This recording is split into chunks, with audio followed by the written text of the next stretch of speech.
Chapter 18. I tried not to be. It was pretty comfortable, Mrs. Carmichael, who explained everything. She was sent for at once and came across the square to take Sarah into her warm arms and make clear to her all that had happened. The excitement of the totally unexpected discovery had been temporarily almost overpowering to Mr. Carrisford in his weak condition.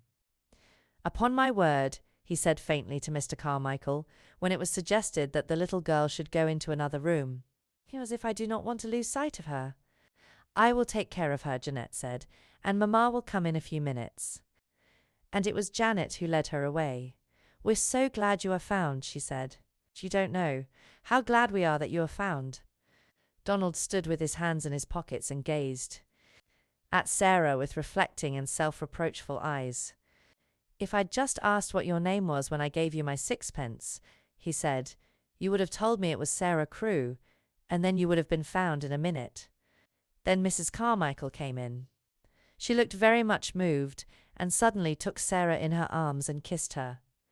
"You look bewildered, poor child," she said, "and it is not to be wondered at." Sarah could only think of one thing.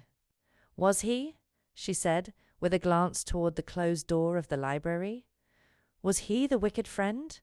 Oh, do tell me." Mrs. Carmichael was crying as she kissed her again.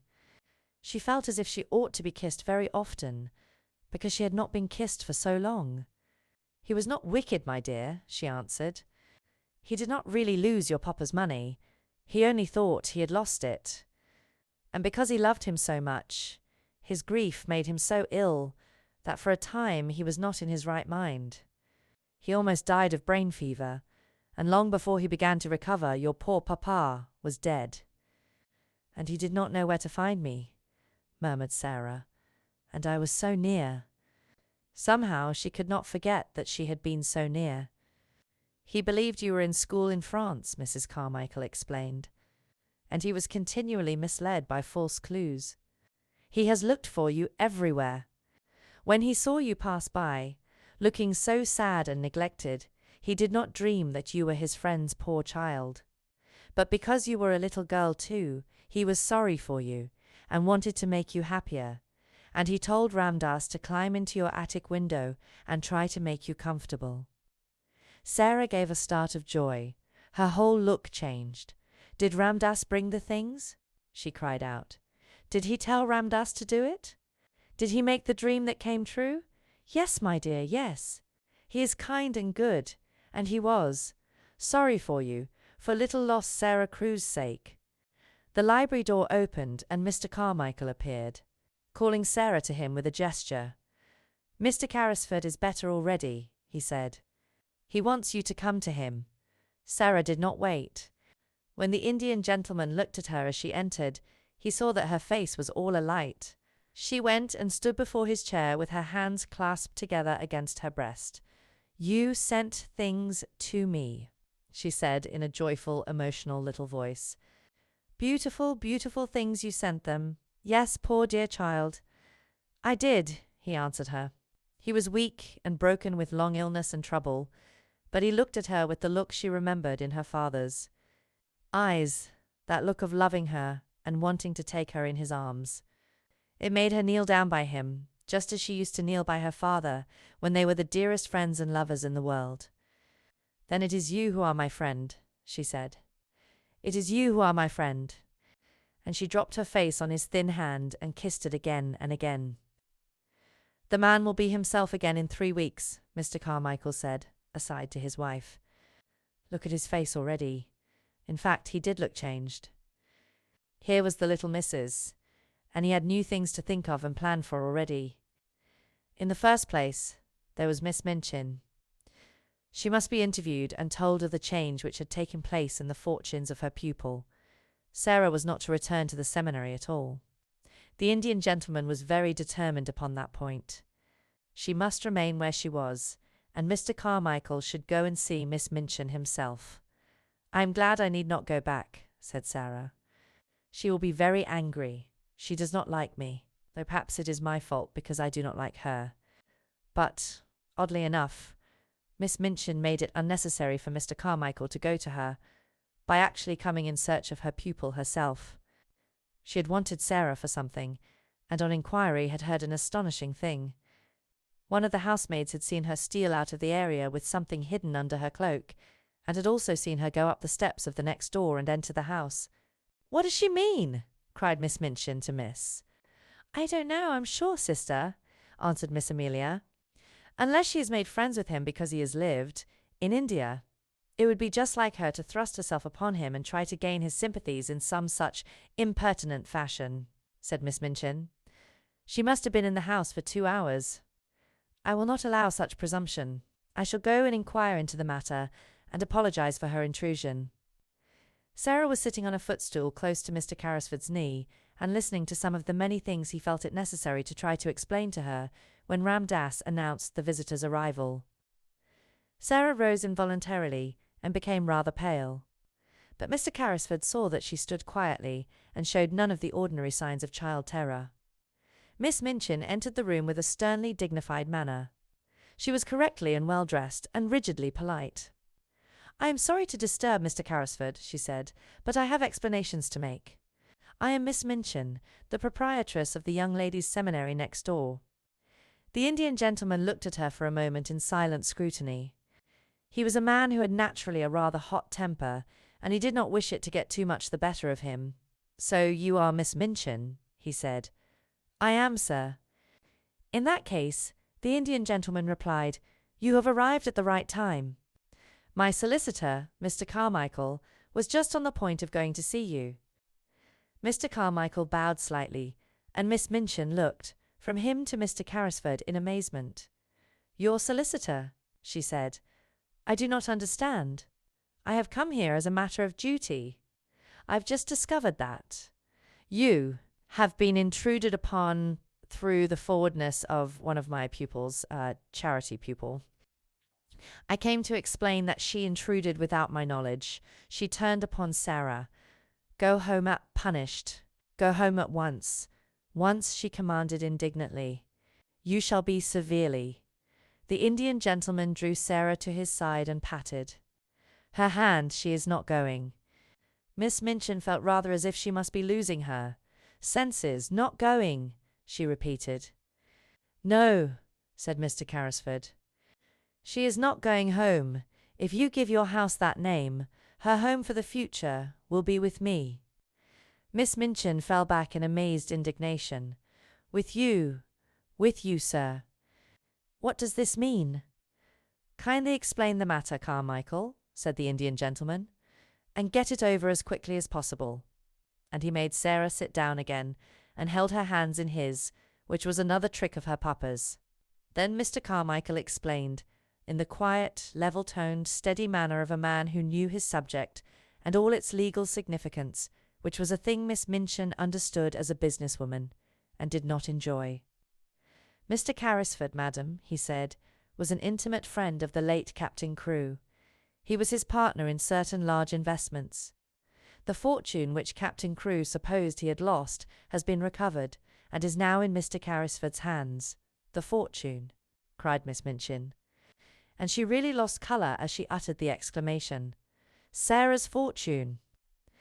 "It will be Sarah's fortune," replied Mr. Carmichael, rather coldly. "It is Sarah's fortune now, in fact.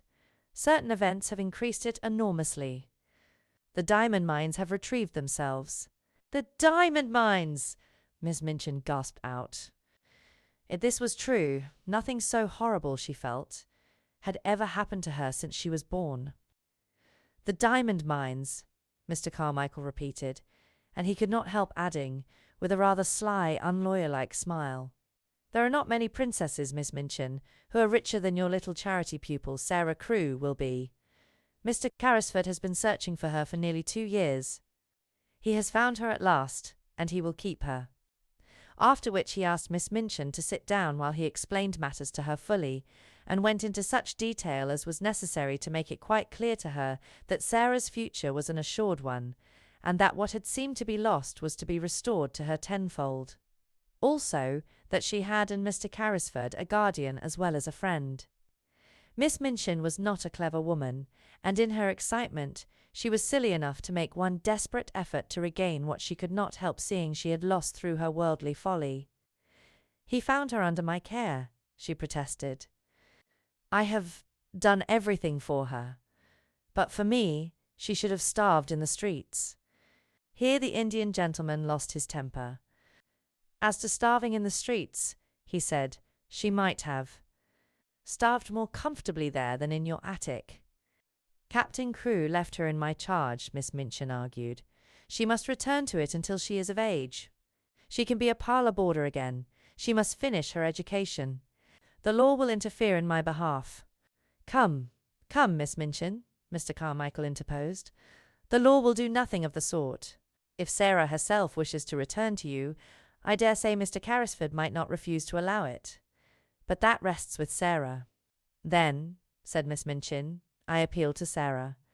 I have not spoiled you, perhaps," she said awkwardly to the little girl. "But you know that your papa was pleased with your progress. And I've always been fond of you." Sarah's green-grey eyes fixed themselves on her with the quiet, clear look Miss Minchin particularly disliked. "That have you, Miss Minchin?" she said. "I did not know." Miss Minchin reddened and drew herself up. "You ought to have known it," said she. "But children, unfortunately, never know what is best for them.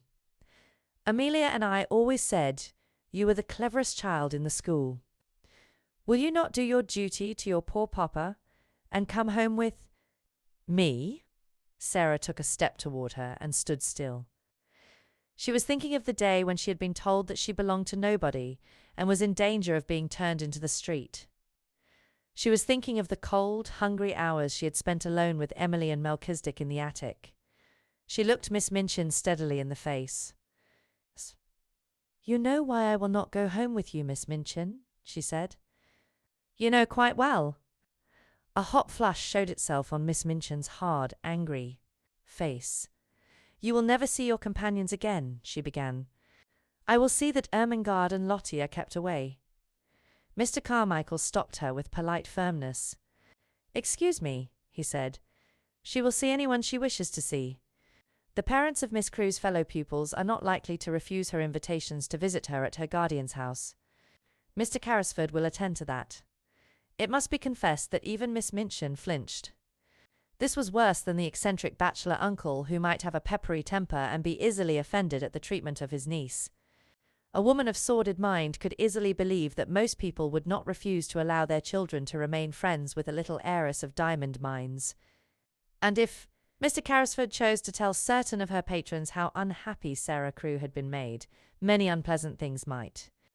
"You have not undertaken an easy charge," she said to the Indian gentleman, as she turned to leave the room. "You will discover that very soon. The child is neither truthful nor grateful.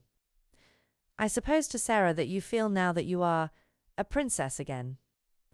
Sarah looked down and flushed a little, because she thought her pet fancy might not be easy for strangers, even nice ones, to understand at first. "I tried not to be anything else," she answered in a low voice. "Even when I was coldest and hungriest, I tried not to be. Now it will not be necessary to try," said Miss Minchin, acidly, as Ramdas salaamed her out of the room. She returned home and, going to her sitting-room, sent at once for Miss Amelia.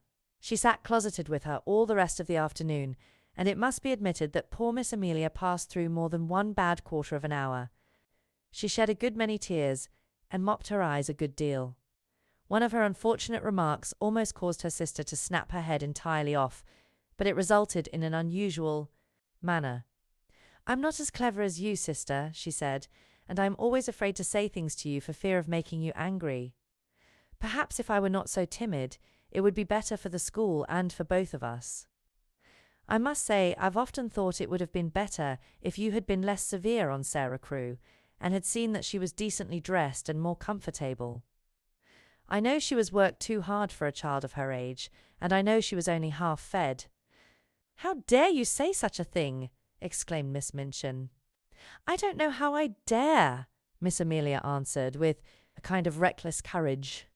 "But now I've begun, I may as well finish, whatever happens to me. The child was a clever child and a good child, and she would have paid you for any kindness you had shown her, but you didn't show her any. The fact was, she was too clever for you, and you always disliked her for that reason. She used to see through us both. Amelia, gasped her infuriated elder, looking as if she would box her ears and knock her cap off, as she had often done to Becky. But Miss Amelia's disappointment had made her hysterical enough not to care what occurred next. She did! She did! She cried. She saw through us both. She saw that you were a hard-hearted, worldly woman, and that I was a weak fool, and that we were both of us vulgar and mean enough to grovel on our knees for her money, and behave ill to her because it was taken from her, though she behaved herself like a little princess, even when she was a beggar. She did like a little princess. And her hysterics got the better of the poor woman, and she began to laugh and cry both at once, and rock herself backward and forward. And now you've lost her, she cried wildly, and some other school will get her and her money. And if she were like any other child, she'd tell how she's been treated, and all our pupils would be taken away, and we should be ruined, and it serves us right. But it serves you right, more than it does me, for you are a hard woman, Maria Minchin. You're a hard, selfish, worldly woman. And she was in danger of making so much noise with her hysterical chokes and gurgles that her sister was obliged to go to her and apply salts and sal volatile to quiet her, instead of pouring forth her indignation at her audacity. And from that time forward, it may be mentioned, the elder Miss Minchin actually began to stand a little in awe of a sister who, while she looked so foolish, was evidently not quite so foolish as she looked, and might consequently break out and speak truths people did not want to hear. That evening, when the pupils were gathered together before the fire in the schoolroom, as was their custom before going to bed, Ermengarde came in with a letter in her hand and a queer expression on her round face. It was queer because, while it was an expression of delighted excitement, it was combined with such amazement as seemed to belong to a kind of shock just received. "What is the matter?" cried 2 or 3 voices at once. "Is it anything to do with the row that has been going on?" said Lavinia, eagerly. "There has been such a row in Miss Minchin's room. Miss Amelia has had something like hysterics, and has had to go to bed." Ermengarde answered them slowly, as if she were half stunned. "I have just had this letter from Sarah," she said, holding it out to let them see what a long letter it was. "From Sarah." Every voice joined in that exclamation. "Where is she?" almost shrieked Jessie. "Gentlemen, next door," said Ermengarde with the Indian. "Where? Where has she been sent away? Does Miss Minchin know? Was the row about that? Why did she write? Tell us, tell us." There was a perfect babel, and Lottie began to cry plain. Tively. Ermengarde answered them slowly, as if she were half plunged out into what, at the moment, seemed the most important and self-explaining thing. There were diamond mines, she said stoutly. There were open mouths and open eyes confronted her. They were real, she hurried on. It was all a mistake about them. Something happened for a time, and Mr. Carrisford thought they were ruined gives. "Who is Mr. Carrisford?" shouted Jessie. "The Indian gentleman. And Captain Crewe thought so too, and he died. And Mr. Carrisford had brain fever and ran away, and he almost died, and he did not know where Sarah was. And it turned out that there were millions and millions of diamonds in the mines, and half of them belonged to Sarah. And they belonged to her when she was living in the attic with no one but Melchizedek for a friend, and the cook ordering her about. And Mr. Carrisford found her this afternoon, and he has got her in his home, and she will never come back, and she will be more a princess than she ever was, 150,000 times more. And I am going to see her tomorrow afternoon. There." Even Miss Minchin herself could scarcely have controlled the uproar after this. And though she heard the noise, she did not try. She was not in the mood to face anything more than she was facing in her room, while Miss Amelia was weeping in bed. She knew that the news had penetrated the walls in some mysterious manner, and that every servant and every child would go to bed talking about it. Why? So until almost midnight the entire seminary, realizing somehow that all rules were laid aside, crowded round Ermengarde in the schoolroom, and heard read and reread the letter containing a story which was quite as wonderful as any Sarah herself had ever invented, and which had the amazing charm of having happened to Sarah herself and the mystic Indian gentleman in the very next house. Becky, who had heard it also, managed to creep upstairs earlier than usual. She wanted to get away from people and go and look at the little magic room once more. She did not know what would happen to it. It was not likely that it would be left to Miss Minchin. It would be taken away, and the attic would be bare and empty again. Glad as she was for Sarah's sake, she went up the last flight of stairs with a lump in her throat and tears blurring her sight. There would be no fire tonight, and no rosy lamp, no supper, and no princess sitting in the glow reading or telling stories. No princess? She choked down a sob as she pushed the attic door. Open, and then she broke into a low cry.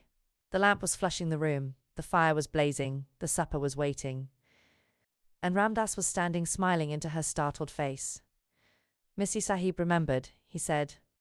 She told the Sahib all. She wished you to know the good fortune which has befallen her. Behold a letter on the tray. She has written. She did not wish that you should go to sleep unhappy. The Sahib commands you to come to him tomorrow. You are to be the attendant of Missy Sahib. Tonight I take these things back over the roof. And having said this with a beaming face, he made a little salaam and slipped through the skylight with an agile silentness of movement which showed Becky how easily he had done it before.